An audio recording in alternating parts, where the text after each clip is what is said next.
నమస్కారం. ఈనాటి మన ఆసక్తికరమైన విశ్లేషణకు స్వాగతం. మన వంటగదిలో ఎప్పుడూ ఉండే సముద్రపు ఉప్పు లేదా రాళ్ల ఉప్పు, ఇది కేవలం కూరలో రుచికి మాత్రమే వాడతాం అని మనం అనుకుంటాం గదా. కాని నిజానికి అదొక పవర్ఫుల్ ఆధ్యాత్మిక సాధనం. అనాదిగా వస్తున్న మన ప్రాచీన తత్వంలో ఈ ఉప్పు వెనుక ఎన్నో అద్భుతమైన రహస్యాలు దాగి ఉన్నాయి. అవేంటో ఈరోజు మనం డీకోడ్ చేసి చూద్దాం. పదండి మొదలు పెడదాం. ఈరోజు మనం చూడబోయే అంశాలను ఒకసారి గమనిస్తే, ముందుగా ఉప్పు వెనుక ఉన్న పవిత్రమైన మూలాలు, ఆ తర్వాత నెగటివ్ ఎనర్జీని ఎలా తొలగిస్తుంది, మూడవది వాస్తు మరియు సంపద పెంపు, నాల్గవది ఇంటిని శుద్ధి చేయడం, ఐదవది ఇది వాడేటప్పుడు పాటించాల్సిన ముఖ్యమైన నియమాలు, ఇక చివరగా ఒక ప్రశాంతమైన ముగింపు. ఇలా 6 దశల్లో ఈ సమాచారాన్ని విశ్లేషిద్దాం. ఇక మొదటి విభాగం, ది సేక్రెడ్ ఆరిజిన్స్, అంటే ఉప్పుకి సంబంధించిన పవిత్రమైన మూలాలేంటో తెలుసుకుందాం. పురాణాలు ఏం చెబుతున్నాయో మనం ఒకసారి చూస్తే, క్షీరసాగర మథనం జరిగినప్పుడు సాక్షాత్తు ఆ లక్ష్మీదేవి సముద్రం నుంచే ఉద్భవించింది కదా. మళ్ళీ అదే సముద్రం నుంచి పుట్టిన ఈ ఉప్పును ఆ అమ్మవారి స్వంత తోబుట్టువుగా భావిస్తారు. వినడానికి చాలా ఆశ్చర్యంగా ఉంది కదూ. మనం ఆధునిక జీవితంలో దీన్ని కేవలం ఒక మామూలు వంటసరుకుగా చూసి పక్కన పెట్టేస్తాం. కాని మూలగ్రంథాల ప్రకారం ఈ ఉప్పును సరైన పద్ధతిలో గౌరవిస్తే చాలు, అప్పుల బాధలు పటాపంచలై ఇంట్లోకి అమాంతం సంపద వచ్చి చేరుతుంది. ఇప్పుడు రెండో విభాగం, ఎరేజింగ్ నెగటివ్ ఎనర్జీ, అంటే మన చుట్టూ ఉండే ప్రతికూల శక్తులను ఈ ఉప్పు ఎలా హరించివేస్తుందో చూద్దాం. ఉప్పుకున్న ఒక అత్యంత అద్భుతమైన గుణమేంటో తెలుసా? అది తన చుట్టూ ఉన్న నెగటివ్ ఎనర్జీని, అంటే మనం నరదిష్టి అంటాం కదా, అలాంటి చెడు కిరణాలను స్పాంజ్లాగా చాలా వేగంగా లాగేసుకుంటుంది.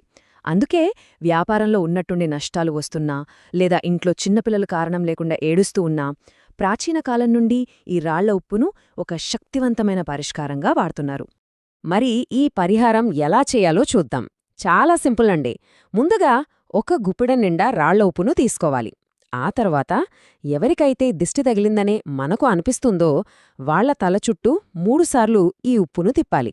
ఇక మూడో స్టెప్ ఏంటంటే, అలా తిప్పున వెంటనే ఆ ఉప్పును పారే నీటిలో గాని లేదా సింక్లో గాని వేసి వెంటనే నీళ్లు తిప్పేయాలి. ఇలా చేస్తే వాళ్ల చుట్టూ ఉన్న ఆ నెగటివ్ వైబ్రేషన్స్ అన్నీ ఉప్పులో లాక్ అయిపోయి నీటితో పాటు శాశ్వతంగా బయటకు వెళ్ళిపోతాయి. మూడవ విభాగం, హీలింగ్ వాస్తు అండ్ వెల్త్, అంటే మన ఇంటి వాస్తును సరిదిద్ది ఆర్థిక వృద్ధిని పెంచే రహస్యాలు. పాత ఇళ్లల్లో లేదా బాగా రద్దీగా ఉండే ప్రదేశాల్లో కొన్నిసార్లు ఒక రకమైన స్తబ్దత లేదా వాస్తు దోషాలు ఏర్పడుతూ ఉంటాయి. దాన్ని క్లియర్ చేయడానికి ఇక్కడ ఒక అద్భుతమైన టెక్నిక్ ఉంది. ఒక గాజు బౌల్ లేదా గ్లాస్ తీసుకొని అందులో సగానికి పైగా రాళ్ల ఉప్పును నింపాలి. దానిపైన ఒక 4-5 లవంగాలను పెట్టాలి. ఇక ఈ బౌల్ని ఇంటి ఈశాన్య మూలలో లేదా బాత్రూంలో ఎవరి కంటా పడని చోట పెట్టాలి. ఇలా పెట్టిన ఉప్పును ప్రతి 15 రోజులకొకసారి నీటిలో పారబోసి మళ్లీ కొత్తది మార్చాలి. అయితే ఇక్కడ మనం గుర్తుపెట్టుకోవాల్సిన అసలైన విషయం ఒకటుంది. ఈ ప్రాసెస్ ఏదో ఒకరోజు చేసి వదిలేయకూడదు.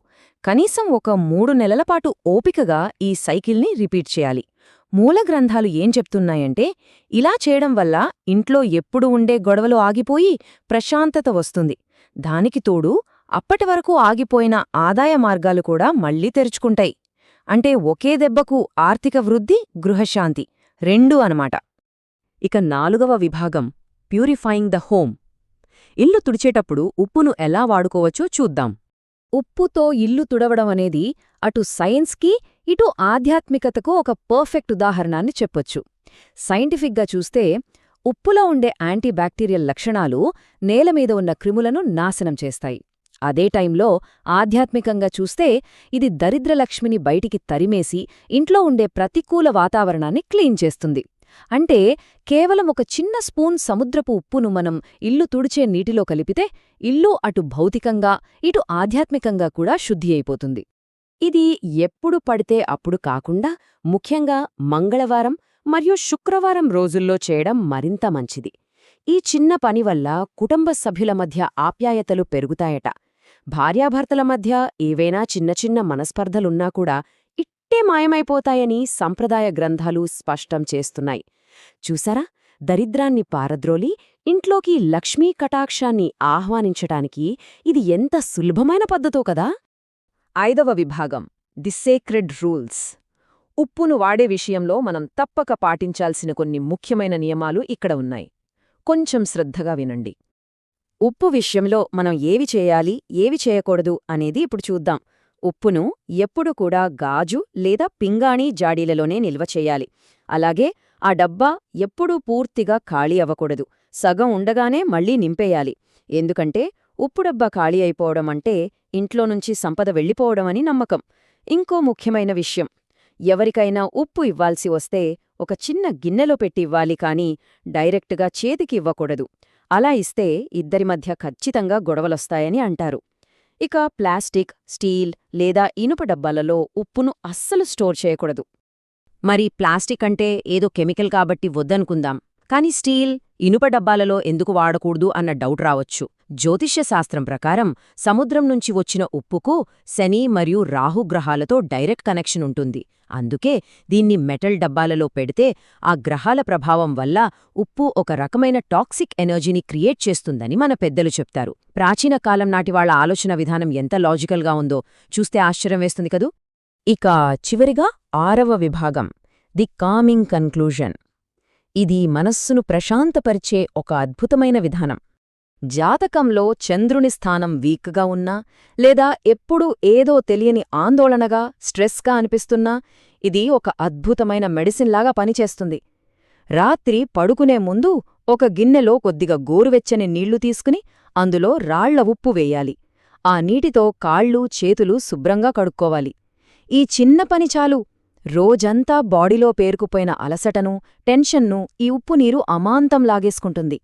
ఆ తర్వాత ఎంత ప్రశాంతమైన, లోతైన నిద్ర వస్తుందో మాటల్లో చెప్పలేం. ఇదంతా వింటుంటే మనకు ఒక విషయం అర్థమవుతుంది. ఉప్పు నీటికి ఉండే ఈ అద్భుతమైన రిలాక్సింగ్ పవర్ గురించి మన ప్రాచీన పండితులకు ఏనాడూ తెలుసు కదా.